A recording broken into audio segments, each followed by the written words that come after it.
The early years of the Hittite kingdom are shrouded by myth and legend. It's believed that around 1650 BC, the Hittite ruler managed to join all the disparate local people under his rule, establishing the Hittite kingdom.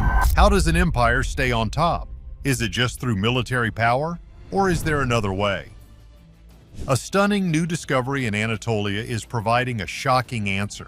Archaeologists found a Hittite temple, but the deities inside weren't just Hittite, they were sharing sacred space with the gods of Canaan. This find is mind-blowing. It suggests a level of cultural blending and political strategy that experts never dreamed of for this era. We are now looking at the proof that the Hittites weren't just warriors. They were masters of propaganda, and they used the gods themselves to hold their empire together. Anatolia's impossible shrine. In the sun-baked plains of central Turkey, there is a province called Yozgat. It's a rugged, windswept place where massive hills called höyüks rise from the flat landscape. These hills aren't natural. They are man-made mountains built up over thousands of years as one city fell and another was built on top of its ruins. One of the largest is Uşaklı Höyük. For decades, this massive 25-hectare mound sat silently, guarding its secrets. Locals knew it was old, archaeologists knew it was important, a likely candidate for a major Hittite city, a lost dot on an ancient map. But knowing and proving are two different things. Starting in 2008, a team of Italian and Turkish archaeologists from the University of Pisa, led by Anacleto Poncia, began to probe the mound. They didn't just start digging, they used technology. They used geophysical surveys, sending magnetic pulses and electrical currents deep into the earth. It's like giving the ground an X-ray. And the X-rays came back strange. Deep below the layers of Byzantine and Roman settlement, the machine showed massive anomalies. There were shapes down there, straight lines, right angles, things that nature doesn't build. The team knew they were onto something huge, but shadows on a screen are just shadows. To find the truth, they had to dig. For years, the work was slow. They pulled back the dusty layers of history.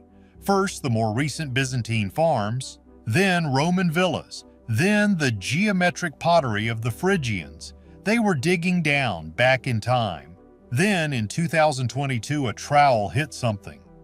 It wasn't a piece of pottery. It wasn't a mud brick, it was a massive, perfectly cut, limestone ashlar block. This was it. This was not a farmhouse. This was not a simple village wall. This was monumental architecture, the kind of building only a king and emperor could order.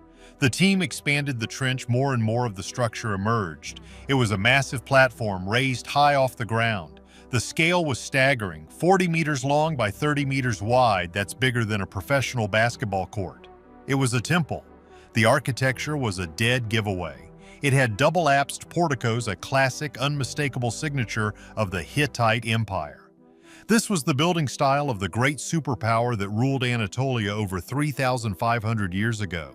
The team was ecstatic. They were almost certain they had found it, the lost holy city of Zipalanda. Zipalanda wasn't just any city, it was one of the most sacred places in the entire Hittite Empire. Over 200 different clay tablets found in the Hittite capital mention it. It was a pure mountain, a cult hub, a place where the Hittite kings themselves, who were also the high priests, would travel for holy festivals. It was where the king would go to commune directly with the god of the storm.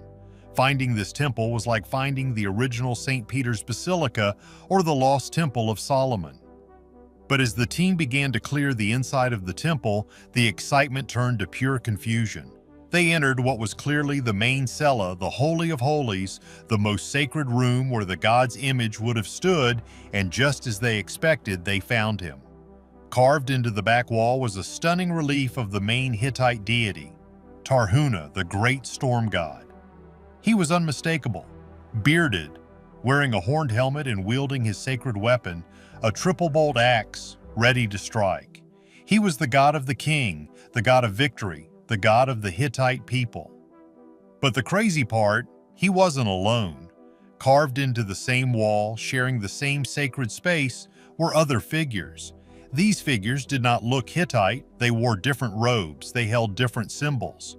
Most shockingly, they were shown with bull horns and holding lotus scepters. symbols that came from the south from the lands of Canaan. The archaeologists were staring at Baal. This was impossible. Baal was the chief storm god of the Canaanites, the people of the Levant, modern-day Syria, Lebanon, and Israel. The Hittites and the Canaanites were rivals. They fought over territory. They spoke different languages, wrote in different scripts, and worshipped different gods. Finding Baal in a Hittite royal temple was like finding a statue of a rival general in the president's own office. It just did not make sense, and it didn't stop there. As they dug deeper, the mystery grew. In small niches cut into the walls, they found small bronze statuettes. One was Teshub, a Hurrian storm god that the Hittites had already blended with their own.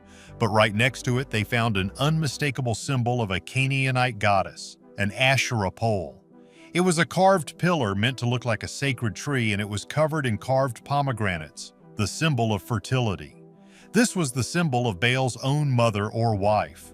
They found official Hittite cuneiform tablets written in the language of the king, invoking the Storm Lord of the Vineyard, a title for Tarhuna. But in the same ritual space, they found Canaanite-style incense burners. They found pottery shards from Mycenaean Greece mixed with local newsyware, proving this was an international site. Radiocarbon dating of burned cedar beams and the styles of pottery all pointed to one time period, the Late Bronze Age, somewhere between 1500 and 1200 BCE. This wasn't a late, desperate move by a failing empire. This temple was built at the peak of Hittite power. So here's the deal. This discovery at Ushak-Lahoyuk isn't just a new building. It's a puzzle that flips the table on everything we thought we knew. It proves that these two rival powers were connected in a way no one had ever dared to imagine. To understand why this is so shocking, you have to understand who the Hittites really were. Who stole the gods? What most people don't realize is that when we think of the ancient world, we usually think of Egypt. We think of pyramids, pharaohs, and golden masks. Or maybe we think of Babylon in Mesopotamia. But for hundreds of years, there was a third superpower, a force so strong it brought Egypt to its knees: the Hittites. For centuries, the Hittites were a ghost. They were mentioned in old texts, a shadowy power from the north. But for the longest time, no one knew where they came from or what happened to them. Then, in the early 1900s, archaeologists began digging at a place called Boğazkale in central Turkey. What they uncovered was staggering. It was a city so massive, so well defended, it was almost unbelievable. This was Hattusa, the capital of the Hittite Empire. Hattusa was a statement. It was a super fortress. Built on a rocky mountain, the city was surrounded by a massive double wall that snaked for over 4 miles over the rough terrain. This wall was punctuated by enormous fortified gates. There was the Lion Gate, guarded by 2 massive, snarling lions carved from solid rock, designed to terrify any approaching envoy. There was the Sphinx Gate, perched at the highest point of the city, guarded by mystical creatures that blended Egyptian and Anatolian style, and there was the King's Gate with a relief of a god warrior, perhaps Tarhuna himself, striding out to meet the enemy. This was the capital of a warrior people. The Hittites were tough, raised in the rugged mountains of Anatolia, and they were masters of a brand new, terrifying technology: iron. While other empires were still fighting with bronze, a metal made from mixing copper and tin, the Hittites were the first major power to master the art of smelting iron ore. Iron was harder, it could be made sharper, and it held an edge far better than bronze. An iron sword could shatter a bronze one. But their real secret weapon was the chariot. Yeah, about that. Other armies had chariots. The Egyptians had them. Light, fast, 2-man platforms for archers. But the Hittites made a crucial, game-changing upgrade. Their chariots were heavier. They were built stronger, and they carried 3 men, not 2, a driver, a shield-bearer to protect the crew, and a long-range spearman. This turned the chariot from a fast-moving archery platform into an ancient tank. A squadron of Hittite chariots crashing into a line of infantry was like a bowling ball hitting pins. It was pure, unadulterated shock and awe. Using this military machine, the Hittites built an empire. From Hattusa, they pushed out in all directions. They conquered all of Anatolia. They pushed south into Syria, seizing control of the vital trade routes. They became fabulously wealthy, controlling the flow of copper, tin, silver, and precious cedar wood. Their greatest moment came in 1274 BCE. The Hittite king, Muwatalli II, gathered an army of nearly 50,000 men.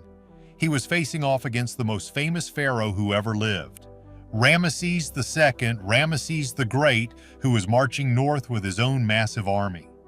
The two superpowers met at a place called Kadesh in Syria. The battle was a brilliant, brutal trap. Ramesses, in his arrogance, outran his own army. He was ambushed by thousands of Hittite chariots that burst from a hidden position and crashed into the side of his marching column. The Egyptian army was shattered. Ramesses himself was surrounded, and in his own records, he claims he had to personally fight his way out, saved only by his prayers to the god Amun. In the end, both sides claimed victory, but the truth was clear. The Hittites had stopped the Egyptian war machine cold. They had proven they were an equal power. The world now had two, and soon to be three, superpowers. But here's the catch, and it's the key to our entire mystery. The Hittites' greatest strength wasn't their army, it was their minds. They were political geniuses, and their greatest policy was about religion. When the Hittites conquered a new people, they didn't tear down their temples and smash their idols. They didn't force everyone to worship Tarhuna. Instead, they did something much smarter. They adopted the gods of the people they conquered. Their own texts call their empire the land of 1,000 gods. Their logic was simple. If you conquer a city, that city has a local god. That god is probably very angry that his city was just taken over.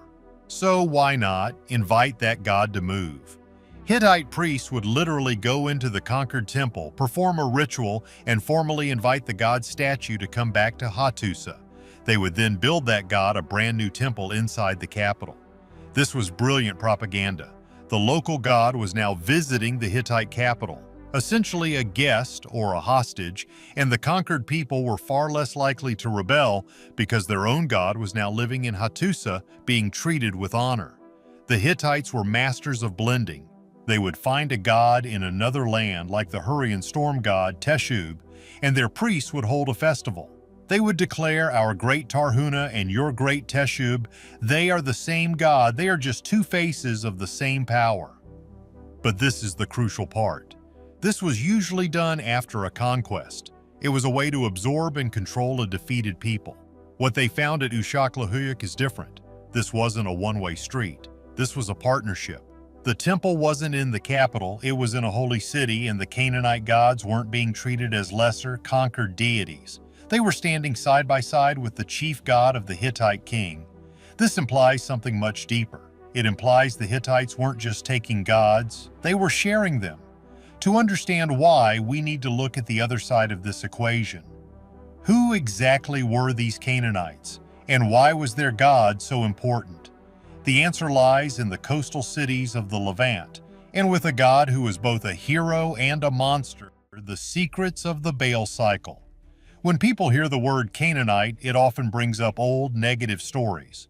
But the truth is, the Canaanites were one of the most important and fascinating cultures of the ancient world. They weren't a single, unified empire like the Hittites or Egyptians. Canaan was a collection of powerful, rich, and independent city-states along the coast of the eastern Mediterranean. We're talking about legendary places like Ugarit, Byblos, Tyre, Sidon, and the massive fortress city of Hazor. So here's the deal.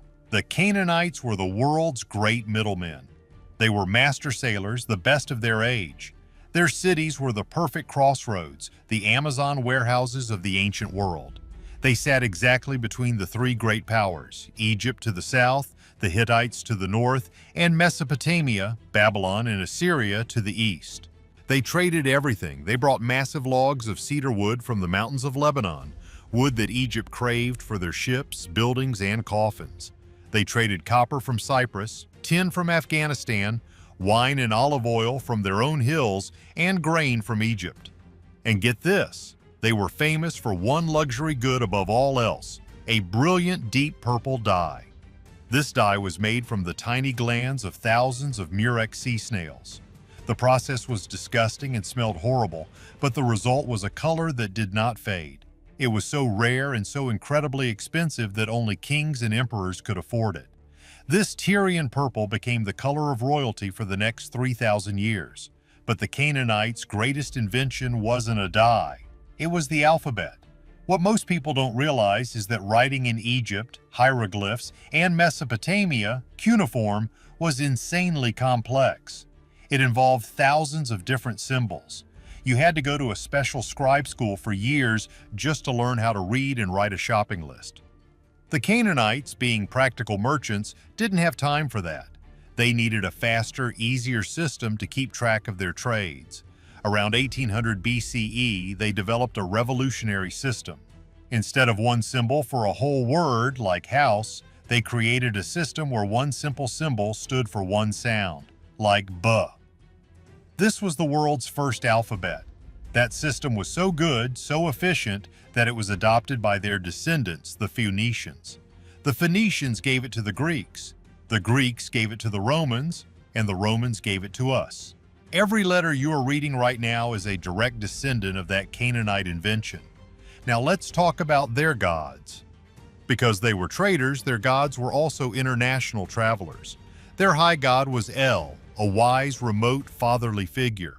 But the god everyone was really obsessed with, the most popular and exciting god, was Baal. Baal was the god of storms, rain, and fertility. He was young, strong, handsome, and full of energy. For the Canaanites, who lived in a land that depended on winter rains for their crops, Baal was everything. He was the god who fought chaos and made the world live. We know his story in amazing detail. In the 1920s, a farmer accidentally found a tomb in the Canaanite city of Ugarit. Archaeologists started digging and found a palace, and in it a temple of the high priest. Inside was a whole library of clay tablets. These tablets told the Baal cycle and its pure drama. The story starts with Baal, the storm god, in a fight with Yam, the god of the sea. Yam is a monster, a sea dragon. He demands that the other gods hand Baal over to him as a slave. The gods are terrified. But Baal, armed with two magic clubs named Driver and Chaser, confronts the sea monster. He smashes Yam and scatters his watery form, becoming king of the gods. But here's the catch. Baal's victory is short-lived. He is soon challenged by a new enemy, the most terrifying of all, Mot, the god of the underworld, sterility and the end of all things. Mot is the god of the summer drought that always threatens Canaan.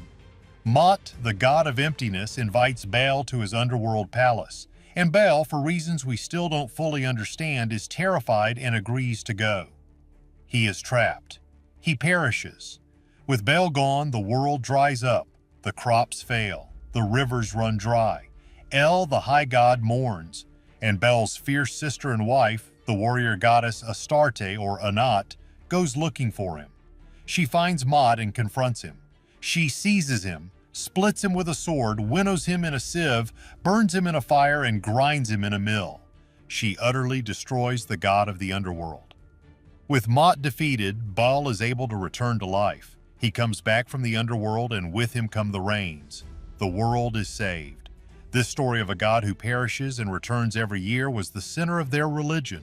It explained the seasons. It's a story of survival.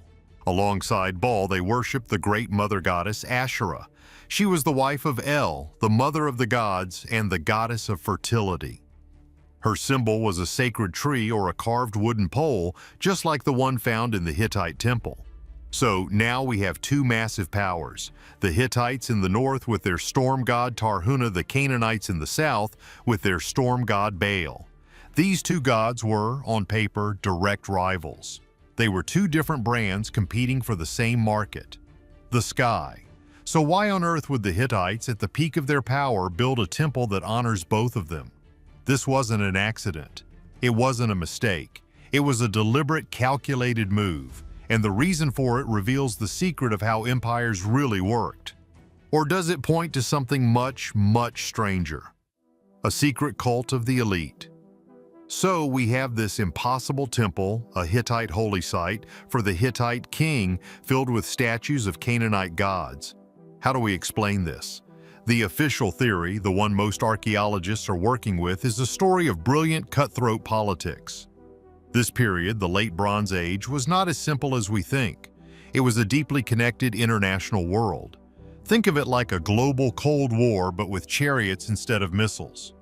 The three great superpowers, Egypt, Hatti, the Hittites, and Babylon were all locked in a complex game of diplomacy, trade, and war. And get this, we have the receipts. In the late 1800s, archaeologists in Egypt found a massive secret archive of clay tablets. They are called the Amarna letters. These were the personal, top-secret diplomatic files of the pharaohs Akhenaten and Tutankhamun. These letters are mind-blowing. They show the kings of the Hittites, Babylon, and even the smaller Canaanite city-states all writing to the pharaoh. And they don't write as servants.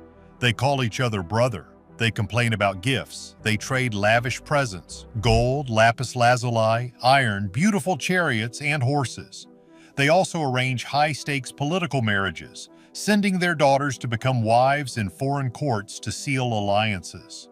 This was a world of intense diplomacy, and in this world, religion was politics. The Hittites were masters of this. As we saw, they had already absorbed the Hurrian storm god Teshub, basically saying, "Our Tarhuna and your Teshub, they're the same guy. We're all on the same team."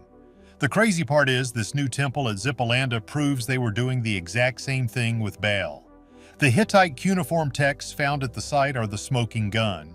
They invoke Tarhuna the Storm Lord right next to Baal of the heavens. They were officially declaring that these two rival gods were in fact one and the same. This is a process called syncratism, but it's just a fancy word for blending. But why do it? Here's the deal. The Hittites were pushing south into Syria.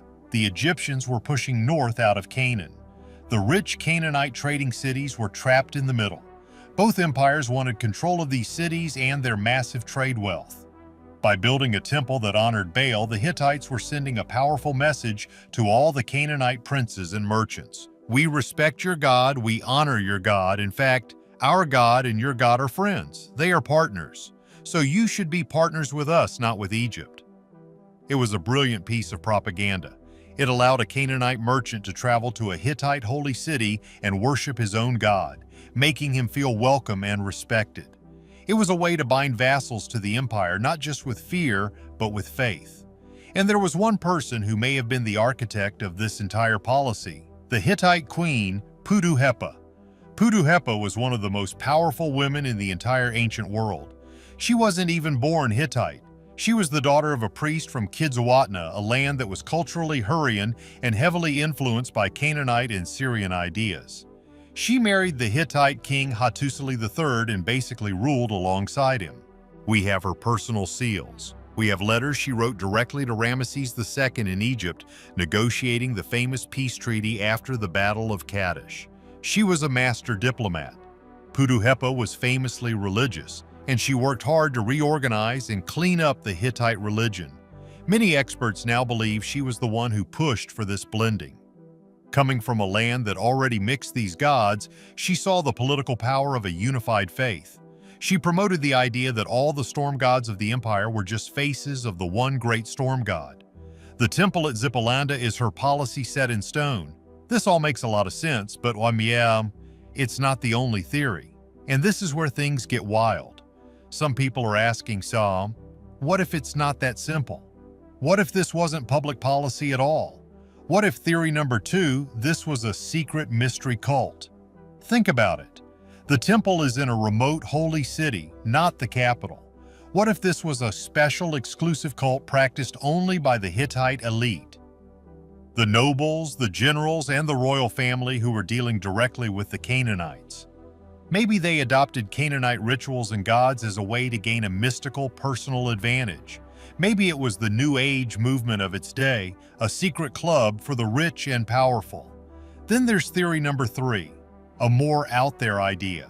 What if Baal and Tarhuna aren't two gods being blended, but two descendants of a much older single god? What if thousands of years before the Hittites or the Canaanites, there was a single powerful civilization that worshipped a proto-storm god? And what if this civilization collapsed and its people scattered, taking their god with them? In Anatolia, he became Tarhuna. In the Levant, he became Baal. What if this temple at Zippalanda was an attempt by the Hittite priests, who were also their historians, to rediscover this lost original faith? A way to unite the children of this long-lost god. This would mean there's a whole chapter of human history, a mother civilization that is completely missing. But that's not the wildest theory, not by a long shot. The fourth theory steps right into the world of ancient mysteries. What if we're not talking about gods at all? Think about the descriptions. Tarhuna, the Hittite god, carries a triple-bolt axe and his voice is the thunder. Baal, the Canaanite god, is also the god of lightning. Both are storm gods who ride the clouds. What if these weren't gods? What if they were misunderstood technology? This theory suggests that the gods of the ancient world were actually advanced off-world visitors, ancient aliens, if you will. In this view, Tarhuna and Baal weren't rivals. They were two commanders of the same advanced race, stationed in different regions. Tarhuna was in charge of Anatolia. Baal was in charge of the Levant. What if their weapons, the lightning bolt, the triple axe, were advanced energy weapons? What if their chariots of the clouds were real flying craft? In this theory, the temple at Ushakla takes on a completely different meaning. It's not a place of propaganda. It's a joint command center, a diplomatic embassy between two human factions, the Hittites and the Canaanites and their shared extraterrestrial overseers. This would explain the blending perfectly. It wasn't a human idea. It was an order from above. This seems crazy, but the artifacts found at the temple get even stranger. The team found a special circular room 10 meters wide with a strange pebble mosaic floor. This was a ritual pit, and inside they found the bones of animals used in ceremonies. They found goats and sheep, which are common, but they also found the bones of exotic gazelles. These gazelles are not native to the Hittite mountains. They come from the steppes of Syria, Canaanite territory. This means they were importing specific animals for these blended rituals. Was this a political feast, or was it a specific offering required by these non-human gods? Whichever theory you lean toward, brilliant politics, a secret cult, a lost mother god, or an alien command center, the fact is this temple was the center of a vast, interconnected, and powerful world. So was the ancient world ended by climate, by invaders, or by the gods themselves? What's the real missing piece of the puzzle? Let us know in the comments, and don't forget to like and subscribe.